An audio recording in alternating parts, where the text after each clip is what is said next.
वहीं Republic day समारोह को देखते हुए दिल्ली से जम्मू तक सुरक्षा बढ़ा दी गई है।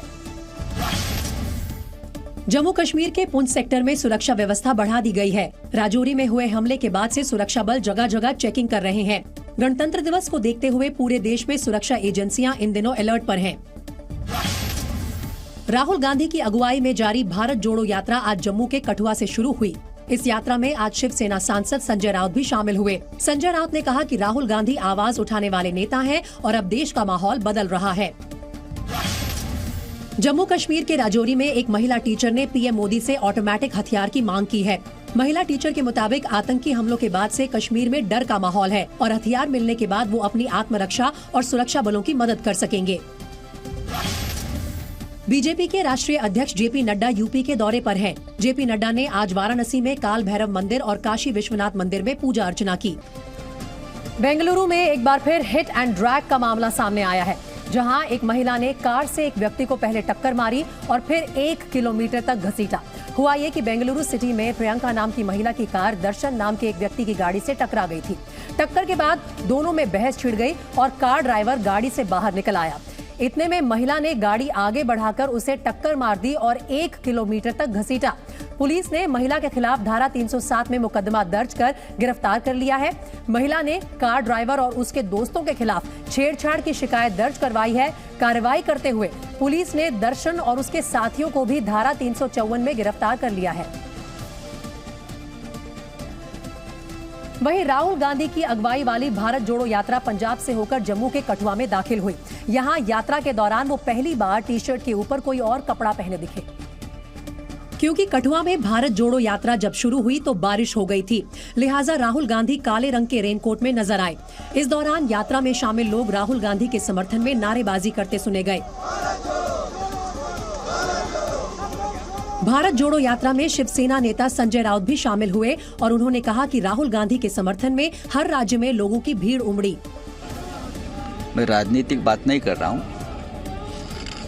लेकिन देश में एक आवाज उठाने वाला नेता के तौर पर मैं राहुल गांधी को देखता हूं। इससे पहले कल जब भारत जोड़ो यात्रा कठुआ पहुंची थी, तब एक जनसभा में राहुल गांधी ने बीजेपी और आरएसएस पर देश में नफरत फैलाने का आरोप लगाया था।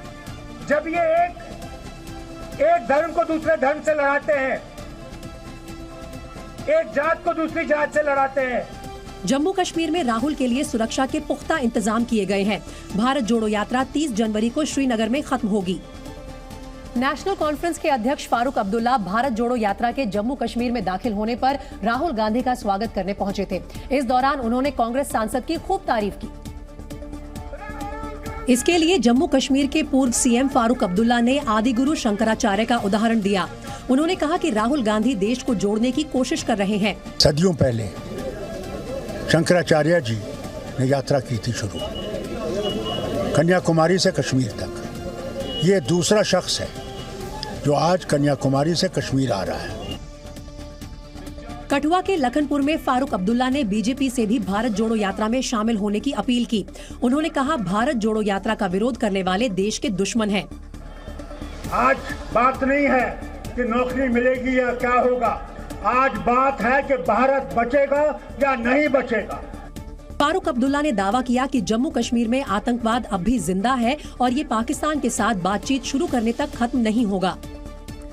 दुनिया के सबसे फास्ट ट्रैक एथलीट के तौर पर मशहूर Olympian Usain bolt online fraud का शिकार हो गए हैं। खबर है कि ऑनलाइन ठगों ने बोल्ट के इन्वेस्टमेंट अकाउंट से $13 मिलियन यानी करीब 100 करोड़ रुपए उड़ा लिए हैं। इस वक्त बोल्ट के अकाउंट में सिर्फ $12,000 यानी करीब 10 लाख रुपए ही बचे हैं। यूसेन बोल्ट के वकील के मुताबिक जो अकाउंट ठगी का शिकार हुआ है, उसमें बोल्ट ने अपनी पेंशन और बचत की रकम सहेज कर रखी थी। बोल्ट का यह अकाउंट जमैका की investment company stocks and securities limited के साथ था। बोल्ट के वकील ने कंपनी से पैसे लौटाने को कहा है और ऐसा नहीं करने पर कोर्ट जाने की चेतावनी भी दी है। आपको बता दें, star athlete Usain Bolt 8 Olympic gold medal जीत चुके हैं। 2009 में 9.58 सेकंड में 100 मीटर की दौड़ जीतने का जो रिकॉर्ड उन्होंने बनाया था, उसे आज तक कोई एथलीट नहीं तोड़ पाया है। जम्मू कश्मीर में हुई भीषण बर्फबारी ने घाटी को एक बार फिर जन्नत में तब्दील कर दिया। एक हफ्ते के अंदर दूसरी बार हुई बर्फबारी की वजह से कश्मीर के टूरिस्ट स्पॉट्स भी गुलजार हो गए। और बर्फबारी का लुत्फ उठाने के लिए सैलानी गुलमर्ग, सोनमर्ग और पहलगाम जैसी जगहों पर पहुंच रहे हैं। गुलमर्ग में 1 फीट तक बर्फ जमा है। बेशक बर्फबारी से स्थानीय लोगों की परेशानी बढ़ गई है, लेकिन दूसरी ओर सैलानी ताजा बर्फबारी का लुत्फ ले रहे हैं। सामने आई तस्वीरों में सैलानियों की भीड़ जमकर मस्ती करती नजर आई। बर्फबारी के बाद गुलमर्ग में स्कीइंग करने वालों की भी भीड़ लग गई। बताया जा रहा है कि इस साल कश्मीर में सैलानियों की तादाद सारे रिकॉर्ड तोड़ सकती है। इस बर्फबारी को देखने के लिए इस मौसम में लगातार पर्यटक पहुंच रहे हैं और मैं आपको बता दूं, चाहे गुलमर्ग हो, पहलगाम हो या सोनमर्ग हो, इन जगहों पर पर्यटकों की खासी भीड़ देखने को मिल रही है। घाटी में लगातार बर्फबारी के बीच कुछ इलाकों में भूस्खलन भी हुए हैं, जिसकी वजह से जम्मू कश्मीर राष्ट्रीय राजमार्ग भी बंद हो गया है। मौसम विभाग ने 24 जनवरी तक कश्मीर के ऊपरी इलाकों में बर्फबारी की संभावना जताई है। दक्षिण कश्मीर के कुलगाम, पुलवामा, शोपियां और अनंतनाग समेत कई इलाकों में कल रात से ही बर्फबारी शुरू हो गई, जिससे लोगों की मुश्किलों में भी इजाफा हो गया। देर रात से शुरू हुई बर्फबारी ने सुबह तक हर जगह कब्जा जमा लिया। अनंतनाग में ताजा बर्फबारी के बाद सब कुछ सफेद दिखाई दिया।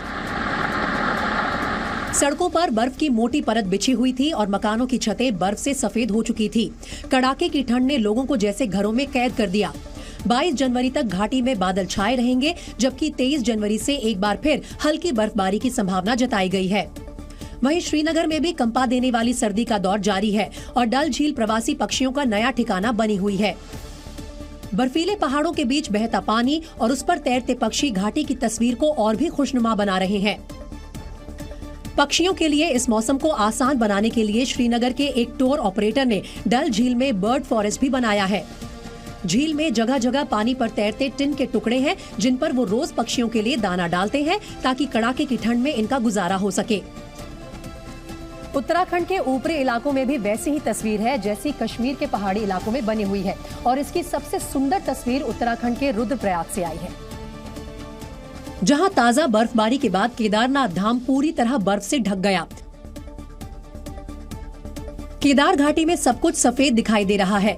मंदिर के पीछे आसमान को छूते पर्वत बर्फ से इस तरह ढक चुके हैं कि आसमान और पर्वतों में फर्क कर पाना मुश्किल हो रहा है। परिसर में बर्फ की मानो कालीन बिछ गई है और मंदिर के शिखर पर भी बर्फ दिखाई दे रही है। सिर्फ केदार घाटी ही नहीं, इस वक्त उत्तराखंड में आस्था के धाम कुदरत की इस भेंट को स्वीकार कर रहे हैं। तुंगनाथ, त्रियुगी नारायण में भी पहाड़ों पर जबरदस्त बर्फ गिरी है। इसके अलावा चमोली के ऊपरी इलाके भी बर्फबारी के बाद सफेद हो गए हैं। जोशीमठ के साथ साथ उससे ऊपर औली में भी भारी बर्फ गिरी है, जिसके बाद मशहूर स्की स्पॉट औली बर्फ के मैदान में तब्दील हो गया है। आलम यह है कि औली में सड़कें भी दिखना बंद हो गई हैं। ये जो मार्ग है जो औली तक आता है, जोशीमठ से करीबन 15 किलोमीटर दूर ये दूरी इस रास्ते की है और इसका पता नहीं चल पा रहा है कि अब रास्ता है कहाँ पे। देर रात से हो रही बर्फबारी के बाद जोशीमठ औली मार्ग बंद हो गया, जिसकी वजह से स्थानीय लोगों के साथ साथ बर्फबारी का लुत्फ लेने पहुंचे सैलानियों को भी दिक्कत का सामना करना पड़ा। औली में करीब 3 फीट बर्फ जमा हो गई है और कई जगह गाड़ियां भी फंस गई हैं। जम्मू कश्मीर के बारामुल्ला में एक दूर दराज के गांव से भारतीय सेना के जवानों ने एक 80 साल की बुजुर्ग महिला को रेस्क्यू किया, जिनकी तबीयत अचानक बिगड़ गई थी। सेना को जानकारी मिलते ही चिनार कोर के जवान वहां पहुंचे और इमरजेंसी रेस्क्यू शुरू हुआ। घुटनों तक जमी बर्फ के बीच सेना के जवान महिला को सुरक्षित निकाल कर लाए और फिर एम्बुलेंस के जरिए उन्हें अस्पताल पहुंचाया गया।